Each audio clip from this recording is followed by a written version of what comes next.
No public comments, so we'll just jump into the Okay. agenda, Steve. So item 3A is the high school HVAC overview.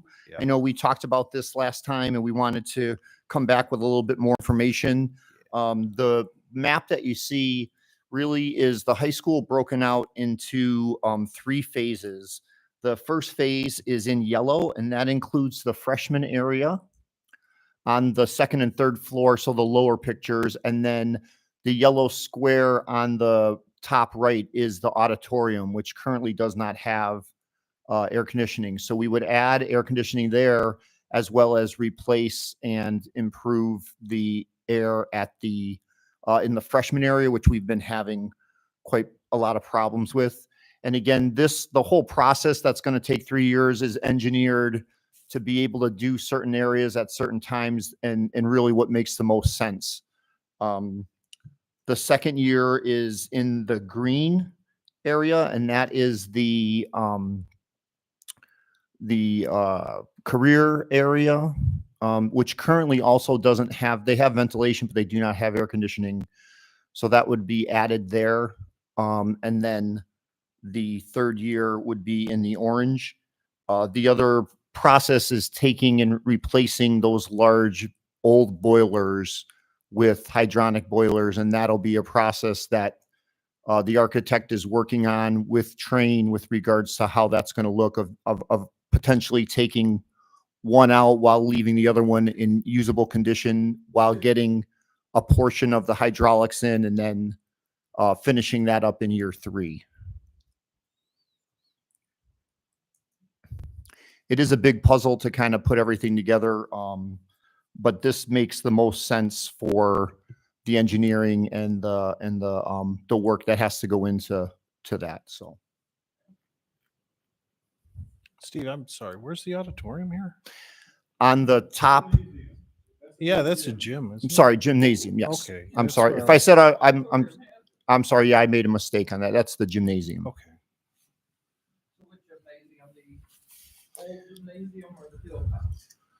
The old gymnasium. And what's up with the field house? Did we take care of that? We did, yes. So that is, yes. Okay. All right. So, I mean, the gymnasium is being prior. Oh, I see. Okay. Got it. Okay. Strike that. Got it. Any other questions on that? No, that's good to see. Thank you, Okay. Steve, for everyone that put that together. So then that'll be 100% of the high school. Over the next 3 years, we will change out those boilers and get the whole high school up and running with new system. Yes. And what's left then across the whole? That would be district? it That's across it. the whole, yeah, because all the other buildings are completed. Yeah. The one that we didn't touch was BKC, but that's fairly new, and we have not had any concerns with that. So, Awesome. item 2 is the Career Technical Center update, and we are continuing to work with the curriculum team and teachers to really put together what is going to be going in those classrooms, creating the curriculum and what the mechanics, the machinery, as well as what that looks like. So we continue to work on that. We did have a meeting on October 24th with the architects, our attorney, and representatives from the city to talk about the traffic study. And overall, the traffic study had come out positive, and the city is on board with us continuing to move forward with the engineering of the building itself. The one concern that we have is when we are cutting a driveway on the northeast corner of our lot that would go into Mitchell Road. The concern is that when you're at that driveway, to your left is Mitchell Road, and it does curve. There's an area to the north that curves, and that is a challenge for the line of sight. Currently, the line of sight, and that's what the city's looking at, the line of sight allows us to see the required space, but when you're doing that line of sight, there is private property that you're basically looking across. And the concern would be right now, there's nothing impeding that. But if the owner of that property wanted to plant trees or whatever, that would become a concern for the city. So we have a couple of options to look at, and you know, with your approval, we would talk with the attorney to, you know, come up with what does that look like for options, you know, whether it's talking to the property owner and doing an easement agreement as a possibility. I think another possibility would be to move that driveway further south. But the challenge with that would be we might gain our line of sight, but then it would be tighter to get from out of our driveway right to the Mitchell and Indian Trail. So, you know, I think the best case scenario would be to continue to look at engineering that driveway further north on Mitchell, but we would have to get, you know, I think the attorney would have to give us some opportunities or options with what we could do, whether it's with that landowner. Unfortunately, it's not owned by the city or the county. It's a township there. It's a private owner. I know, but is it within the township jurisdiction? I believe so. Yeah. Well, actually through the city. Property is owned by, it's a county property, it's not a city property. Oh. So it's a little different jurisdiction. than the city. Yeah, okay. One of the difficulties is that the city, if it were in the city, there is an ordinance that would prevent them from obscuring Yeah, a line of sight. But it's not in the city, so Right. that ordinance, and there is no such ordinance. So- and that's a valid deal there because those of us that live up in that area know the corner by Mitchell and Schomer had a bunch of pine trees there, and that obscured that, and that was a big to-do to get the homeowner to chop the trees so Right. they could get line of sight around those corners, and it was a long time before that could get rectified. So that's good that we're kind of Trying having to take- foresight to see this and try and mitigate anything now than after it's in place. So that's an important one. So we would look, you know, obviously work towards that process of what are some options for us with that area. Yeah. But is everything else on schedule for that? We're continuing to work, you know, the architects still are waiting for finalizing engineering drawings, and they need some information from us that we continue. We've been to Wabanzi Community College, both their Plano and main campus, and going to other facilities that have career centers that will allow us to kind of look at how they're laid out to make sure that we are doing it right the first time, then putting together a building where then we decide once we get in there that we got to move things around and we need electricity here. So it is taking a little bit more time, but we're trying to be thorough to make sure that it's done correctly. Are you But- still in that? We're still looking to break ground in the spring, which is what we have for that fall of 26 for the opening Okay. And so when does that go into bid if that's spring? in January. Yeah. Okay. We can go to bid and we are looking at the opportunity to do a couple different phases where we do the demolition and the start of the structure sooner, and then we can follow up with a phase 2 with the internal pieces as needed if we run into that situation. Okay. Any other questions on that? No?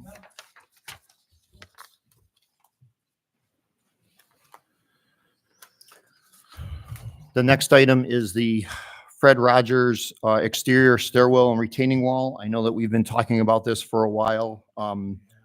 So the project itself is about 90% completed, which is great. They have done the pouring of the concrete stairwell, the retaining wall, there's a pad, and they have graded all of the area. The challenge is that the architect had received a change order from the subcontractor and the contractor that the digging and the process was much more difficult than they originally thought.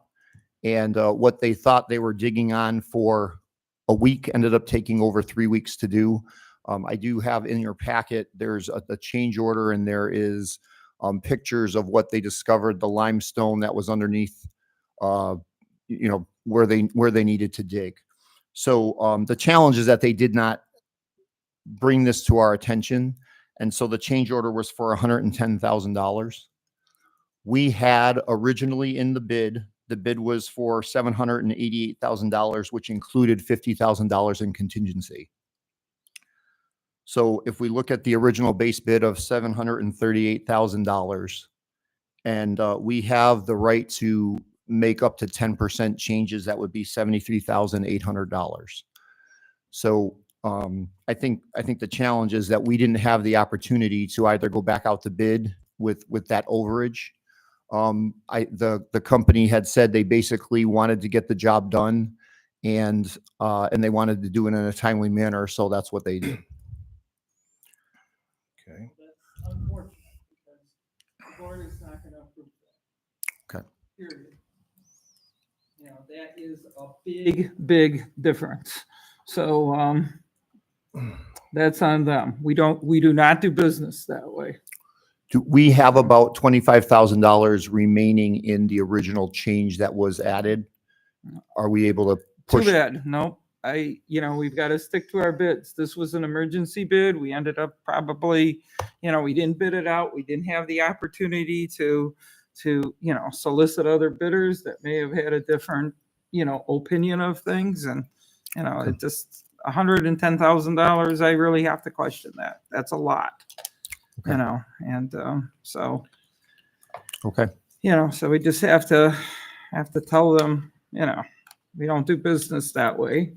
Need to come to the board for those types of approvals, and Okay. that's why the district has money, because we have held these contractors tight. Okay. So, to continue to do that. Understood. Steve, on this particular situation, you said it was 3 weeks to complete this additional Seems like a digging lot. The drilling only, yes. drilling. Who is this being managed under, one of the district architects, or is this kind of So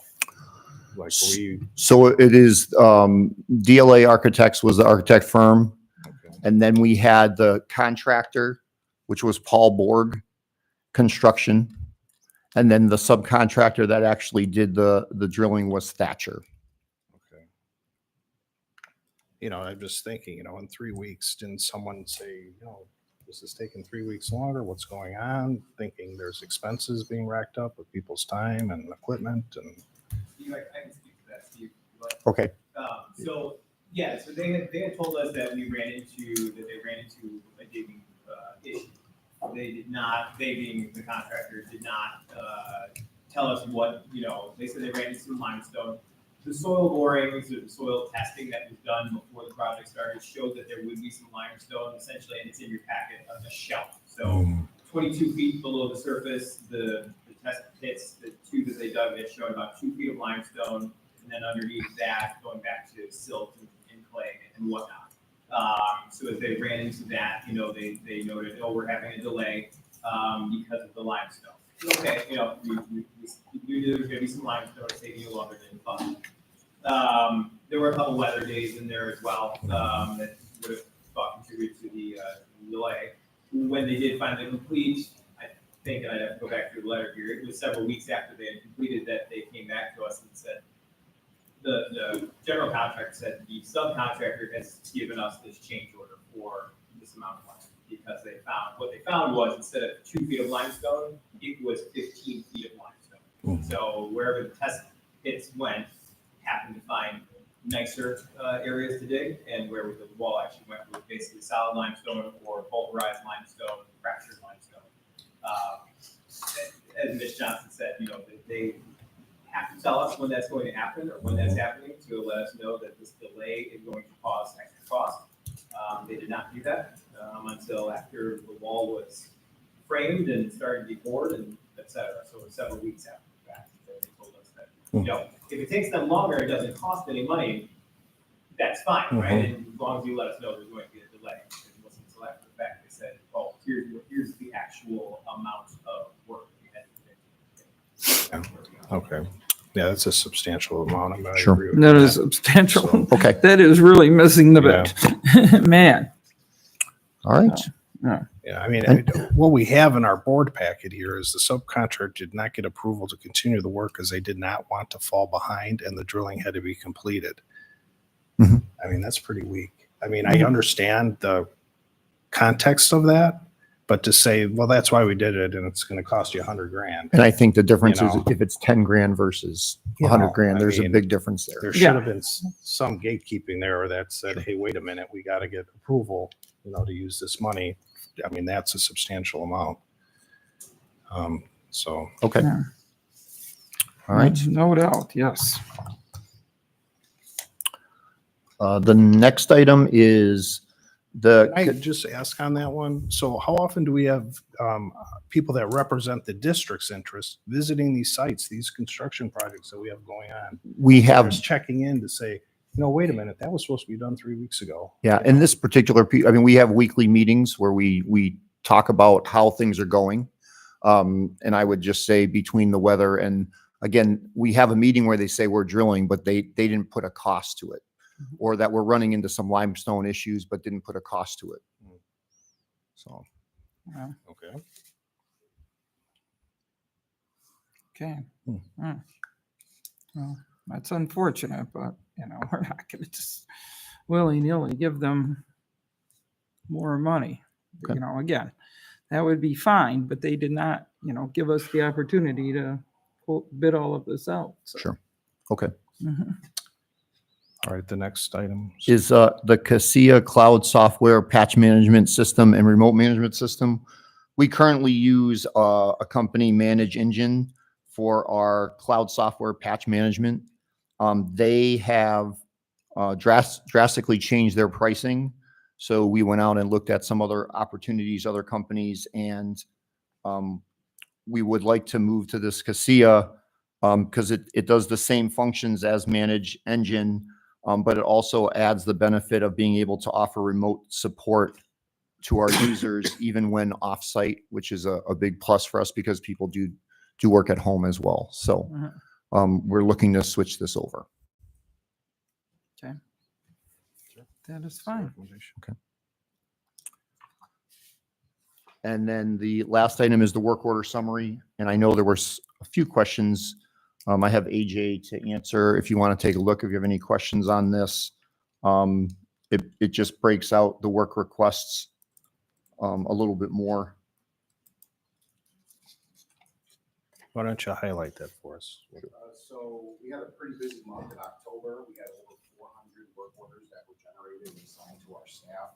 Your first page there is indicating all of our delivery work orders. We had over 100 work orders that were generated. All of them were completed. It does show 37 of them were completed on time and 60, the remaining were completed past the anticipated schedule date. All our work orders default to a 7-day period for when we expect them to be completed. The issue with a lot of our deliveries, sometimes it could be something, an event set up, or it could be something that's 2 or 3 weeks out. So that's why it falls like that. Or if we run into an issue where we need to order some supplies that we do not have that we deliver from our warehouse. Let's see. And then the following one shows actually a better breakdown of our maintenance work orders.